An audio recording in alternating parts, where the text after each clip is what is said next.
Hey guys, and welcome to the Working Money channel.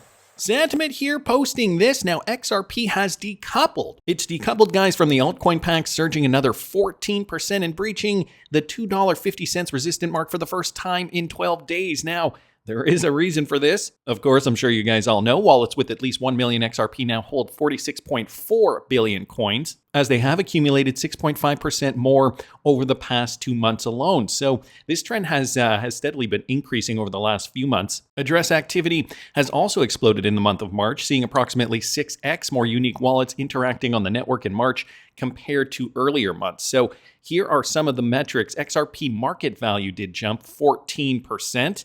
You guys can see that in there. Yesterday was, in fact, a milestone day for Ripple. And you can see it here on the XRP chart as well. This is the 1 hour chart, and volume did spike along with XRP price. So as Sentiment did say, it did reach a high of almost $2.60 US per coin.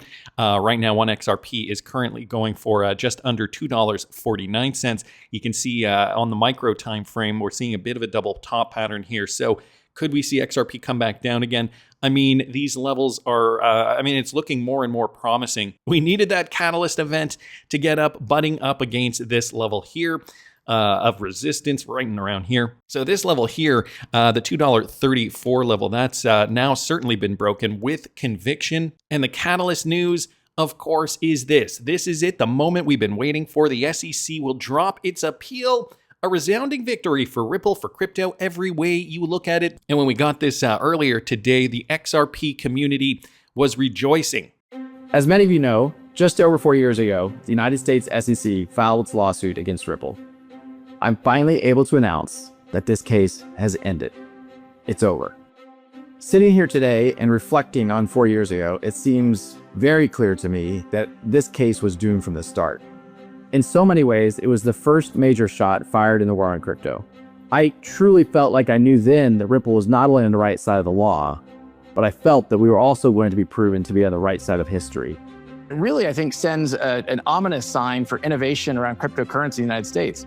Picking winners in general has not been something the US government should be in the business of doing. I think the judge realizes this is not just about Ripple. This will have broader implications. As Mary Jo White, the former head of the SEC, has said publicly that she views this as a dead wrong, and the SEC is dead wrong on this decision. Ripple is the first company with the resources, determination, and grit to fight back against the agency's overreach. And today, this journey finally concludes. Today is a victory and a long overdue surrender by the SEC. The SEC, under Chairman Gary Gensler, went after the whole industry, using the same arguments they used against us. They weren't out to protect investors. They were out to intimidate and terrorize. The regulator, whose primary purpose is to protect investors, went all in on a non-fraud, victimless lawsuit and wiped out $15 billion of value from innocent XRP holders. The SEC was the market manipulator. The SEC wasn't seeking justice. They were seeking to win a case at any cost. Forces inside our government aligned with the SEC and embarked on a campaign of debanking anyone associated with the crypto industry. This was lawfare, a war of legal terror. Fortunately, the judge rebuked the SEC multiple times in this journey. First, for lacking a, quote, faithful allegiance to the law.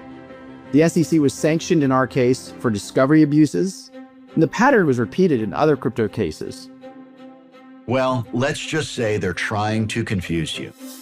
We won then on every critical legal point, proving that the digital asset XRP is not a security. That is now the law, and those wins have laid the groundwork for policymakers to adopt a set of rules for crypto that are in line with nearly a century of securities law. With today's news, the war on crypto has ended in defeat for those who turned our own government against a technology and an entire industry. I'm heartened that we have paved the way for other industry players to see the value in not backing down, and for others to use our legal playbook to fight back. We are now closing a chapter in crypto history.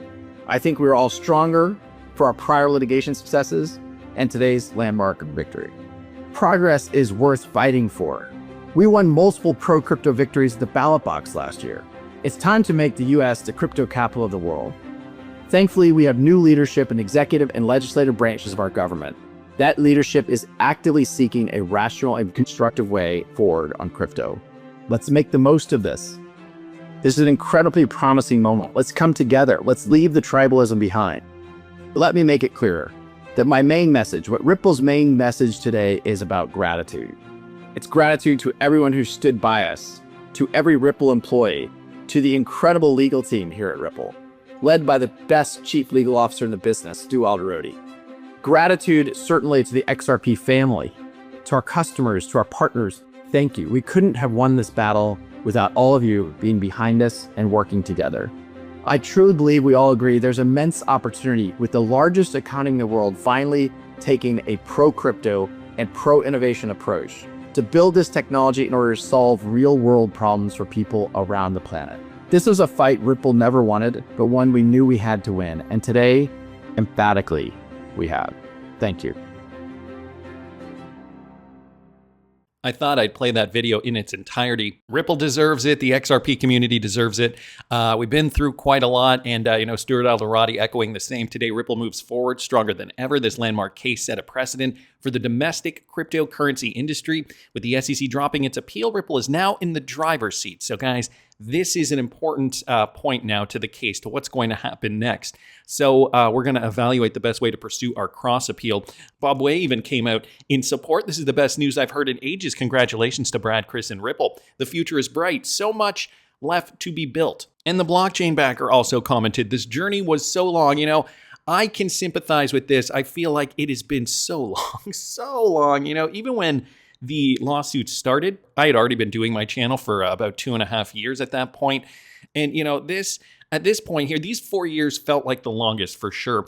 Blockchain backer says, while I'm happy to see it's over, it's as if there is the exhaustion you experience once crossing the finish line at the end of a long race. You're happy it's over, you succeeded, but you're tired. It's a weird story that will be attached to many of our lives for the rest of our lives.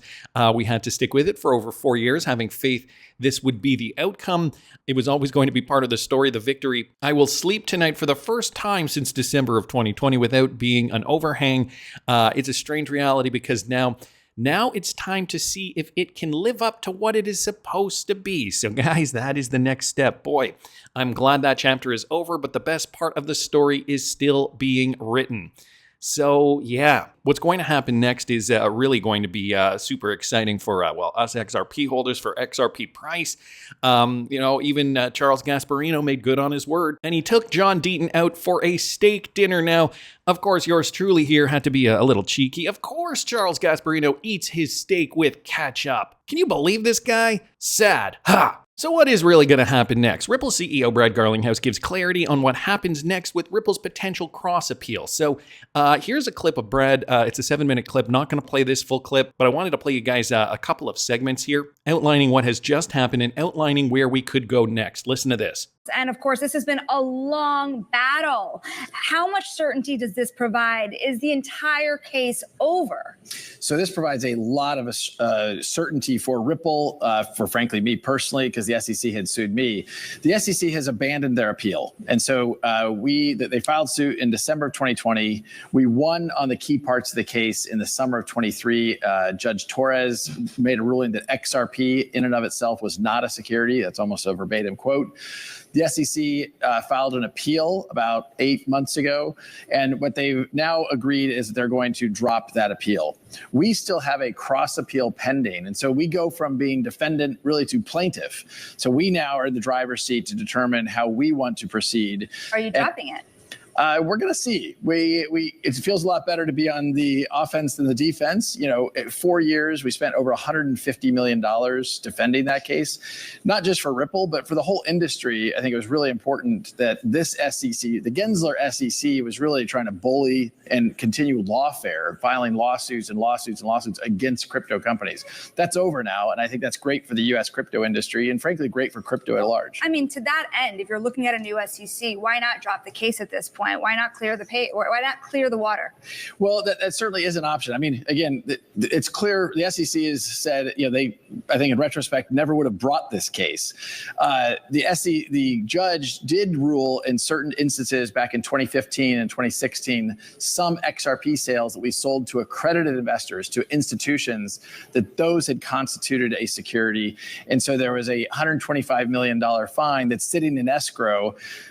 we wouldn't mind having that back. That's on the table. And I think there's some nuances to how this will play out. But it was important for us, for really the whole XRP community, for them to know that the case is over. For all intents and purposes, the case is over. The SEC is no longer pursuing this. So for all intents and purposes, guys, it is over. Now it's just a matter of how they will proceed moving forward. Now, Vincent Van Code did comment here. I wanted to break down what it means by SEC dropping its appeal against Ripple and try to answer, in my opinion, why XRP price hasn't already 3x'd, okay? The main threat to XRP in SEC appeal was to challenge Torres's ruling that XRP in and of itself is not a security. This threat was a big risk, which left XRP in a state of limbo with big banks and institutions. The ruling last year also fined Ripple $125 million. As you heard Brad say, that is still in escrow for its direct institutional sales, which the court deemed breached securities laws. Number 4, contrary to all the noise, Ripple has already paid the fine and is sitting in a bank escrow, as I mentioned. Number 5, Brad stated they might still appeal the Torres institutional sales, but that is separated. Number 6, worst case, Ripple has to register its sales to institutions with the SEC, or institutions just have to buy on the open market. So hint, decentralized exchanges, AMMs, LPs, liquidity providers might come in handy, as will the RLUSD. But for the avoidance of doubt, the undisputed rule of the land is XRP is not a security and never will be. Case closed.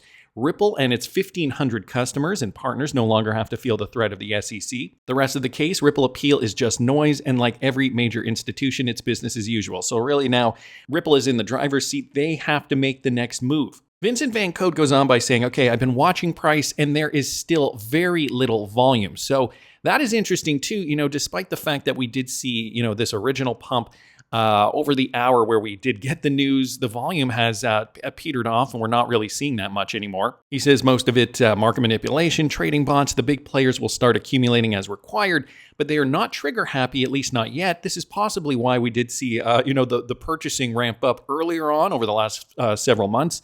What everyone should be clear on is the risk associated with XRP is now gone. There is nothing stopping its adoption, so unlikely any event from here will tank the price. The rest of the journey, in my humble opinion, is all the way up. I won't pretend to know price. Heck, I humbly admit I have been wrong so many times. Your enemy, once again, is impatience. Just sit tight, enjoy the victory, and start to plan how you will manage your new fortunes. So I wanted to play another clip here from this interview. Brad Garlinghouse continuing on discussing XRP. It's interesting. I want to also point out that the affiliated token, of course, XRP has been up roughly 14%, now about 13% in the last 24 hours. One thing a lot of people had looked at, we're thinking a lot about how the administration is handling crypto assets, particularly outside of Bitcoin. Why do you think XRP wasn't specifically named in the executive order for the digital asset stockpile? Well, so XRP was named by the president on Truth Social. He posted something saying that there should be other tokens, that there's going to be a Bitcoin strategic reserve and then a crypto stockpile that would include things like XRP. Days later, the executive order didn't include it. Why was that? I don't know what specifically was in the executive order. My understanding is there's going to be a Bitcoin strategic reserve. There'll be a crypto stockpile representing other cryptos. And I would expect that will include XRP. So Brad said it there. He even though we did get that about face, David Sachs saying, don't take it at face value. There's going to be many different cryptocurrencies in this stockpile. Brad Garlinghouse is, he sounds very confident that XRP is going to be included in that stockpile, and probably in a very dominant way. Anyway, wanted to thank Vincent Van Code here, Tony Edwards, of course, Charles Gasparino, blockchain backer, Bob Way, Stuart Alderati, Brad Garlinghouse, and Santiment here just for posting those. Why didn't Ripple dismiss its cross appeals? So there's some more information here that I wanted to bring up with regards to some of these details. Here, Brad Garlinghouse appears to confirm that Ripple has been negotiating with the SEC for a better deal than just mutual dismissals of the appeal, with the SEC keeping the $125 million penalty. Well, at this point, all we're fighting for is, do we want to fight to get the $125 million back? And look, I'll be honest, would I have walked away from that before they appealed, before President Trump put Paul Atkins and Scott Bessent and David Sachs as critical, key, very smart leaders in this industry to bring this industry back on shore? I would have walked away. Now you look at that, you're like, this case in this SEC never would have been brought. And so where we find ourselves is, great, there's a clear legal victory to say XRP is not a security. That was good for the industry. but there's pieces of it that we think could be kind of cleaned up. And the question is, do we want to fight that fight, or can we come to an agreement with the SEC to drop everything? Now that Ripple's in the driver's seat, this gives them a lot of leverage. Wanted to thank Mr. Mann for that. Real Vision here also posting this just as an aside. Coinbase has come out saying they regret their decision over delisting XRP. This is Paul Gruel. When the SEC back in 2020 first took on XRP, many exchanges, including Coinbase, had a very tough decision to make, which is, do we continue to list XRP or do we pause it? And if I have one regret over this entire fight we've had with the commission now going back 4 years, it was at that moment believing still the SEC itself was acting in good faith. All of us want to believe that we are served by agencies that are operating in good faith, and we took to heart the allegations that they raised and the concerns that they presented, and we chose at that point to pause that listing. I very much regret that was our decision at the time. I think it was made for all of the right reasons. When it became abundantly clear as that case started to fall apart that the SEC had no basis for that claim, we ultimately decided it was time to relist XRP, and I was delighted that we were able to do that. I don't know if that was an apology to Ripple or the XRP community. Nevertheless, I guess they are admitting their mistake. Now, Fred Rispoli also commenting on the legalities. Wow, I cannot believe the SEC did not tie dropping its appeal to Ripple also dropping its appeal. So now we're getting into what is coming up, what's left here on the table. Best explanation is that the arrangement has already been made for Ripple to drop its appeal in exchange for a significantly reduced fine. Jeremy Hogan also did comment on Brad Garlinghouse's, on the video that I showed you guys at the top. So for a little more detail, here's his second try. Number one, the SEC has apparently dropped its appeal, but we don't know if Ripple agreed to the same. So this is now what we're trying to figure out. And I'm sure, everybody over at Ripple is, probably discussing this at the moment. This means as far as negative outcomes, the judgment from Judge Torres is the worst it can get, $125 million plus an injunction. There are 4 possibilities left. So A, Ripple continues its appeal and we get a ruling from the appellate court on whether investment contracts require contracts, etc. B, Ripple agrees to drop its appeal, jurisdiction returns to the trial court, and the parties attempt to amend the judgment. C, Ripple agrees to drop its appeal, and the parties enter into an agreement between them without trying to amend the judgment. And D, Ripple just pays the $125 million fine and moves on. In every single one of these instances, we have to remember here as the XRP community, as XRP holders, we're good, guys. We're good to go. I mean, now this just concerns the last few steps, which involves Ripple and the SEC specifically. So at the end of the day, we're in a good place right now. Wrath of Kahneman also commenting, so, to state the obvious, it's early Pacific time as the announcement is made. Brad's video, as always, was well produced. I imagine they've known for at least a day. The video is out ahead of all the print PR too. Guessing the SEC communicated with them directly. Now, I'm of the opinion that they probably knew that this was the verdict. And, when Eleanor Turret was hinting that this was the verdict, I think Ripple already knew. Susan Anthony also commenting on it. He's in New York City for the Digital Asset Summit right now, and he's wearing the same outfit as in the announcement. Now, I mean, we could take the conspiracy one step further, and maybe Brad's assistant or somebody over there at Ripple was saying, you know what? You filmed this video, if it was pre-filmed, you filmed this video in this outfit. Maybe if we are to make the announcement today, you should be wearing the same outfit today so it looks like you put out the video right away. I don't know. Wrath of Kahneman saying great catch. So filmed in NY at least, maybe not. But then I happened upon this, guys, not financialadvice.crypto, with a Bearableguy connection to the song, the classic American folk song, American Pie, that foreshadowed the end of the Ripple lawsuit. Things that make you go, and I thought this was appropriate to bring up today.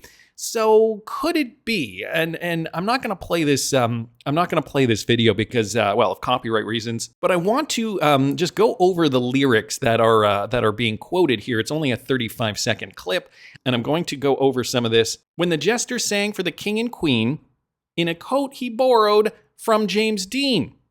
Okay, that's weird. And a voice that came from you and me. Oh, and while the king was looking down, the jester stole his thorny crown. The courtroom was adjourned. No verdict was returned. Things that make you go, Now, I thought I'd take it a step further and look up what this song means. The meaning of this song It's interesting. It refers to a plane crash in 1959 that killed early rock and roll stars Buddy Holly, the Big Bopper, and Richie Valens, ending the era of early rock and roll. This became the popular nickname for the crash. The theme of the song goes beyond mourning McLean's childhood music heroes, reflecting the deep cultural changes and profound disillusion and loss of innocence in the generation. So guys, could this be an allegory for what we're seeing now, the transformation of the financial system, the disillusionment of what was, and the democratization of finance moving into a new era?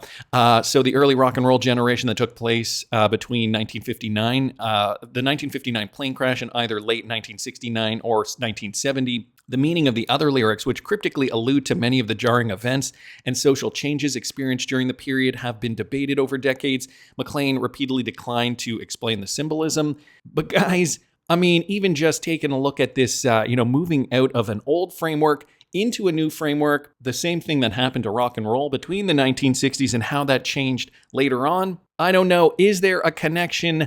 It does seem very coincidental that the lyrics do really line up with the latest Bearableguy riddle. Ed Greg Crypto also commenting, XRP is king. The SEC has now surrendered. The USD is RLUSD, which, at the time in 2018, only an insider could have known that we would have had a stable version of the USD running on the XRPL. And Bitcoin is going to be tokenized on the XRP ledger as an underlying asset. XRP is water. And we have the background, guys, of course, full of water, a lake, an ocean, whatever it is. So now maybe we can assume that XRP is going to be everywhere in the financial system, a sea change, a shift now into a new direction. I don't know. That is just my opinion. And for more information on what I'm doing for this particular bull run, I mean, this was a great start. But guys, there is still more to come. Follow me at patreon.com/workingmoney channel for more detailed information on that. And please subscribe to this channel if you haven't already. Like the video if you like the content I'm providing. I always love hearing your comments. See you in the next one, guys.